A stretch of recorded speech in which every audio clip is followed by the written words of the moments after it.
The 15th annual Circle of Support Walk aims to raise awareness and support for suicide prevention and intervention. Here to explain is Patty Rouge. She's the executive director for the Baton Rouge Crisis Intervention Center. Good morning, Patty. How's it going? Good morning, Gabriella. Good. Good. I'm so glad to have you here. We're going to make it through the weather. Right. Right. Trying to wake up, make sure we get through the weather right. Yeah, Right. Absolutely. But this is just as important too, so I want to take a moment to talk about it. Tell us a little bit about the Crisis Center for people who maybe aren't familiar with it.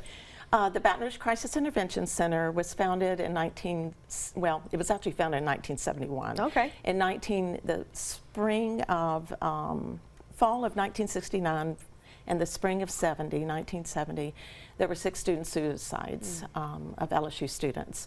And so the student organization ended up creating a 24-hour crisis line that it was student-led and manned by students who were trained.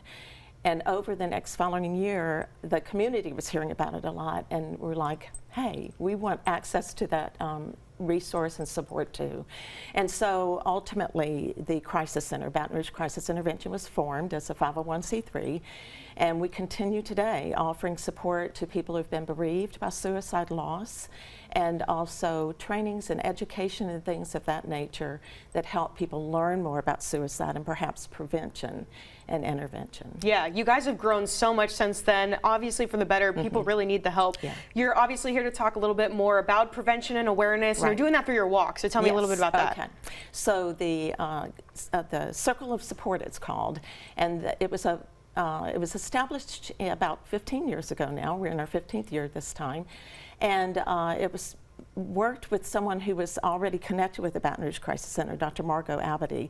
And she's on faculty at LSU School of Social Work for master level students. And so she and the students decided one year they were going to do something in the community to be able to support the Crisis Center and the work around suicide prevention. Right. And offering bereavement support to people who've had loss to suicide.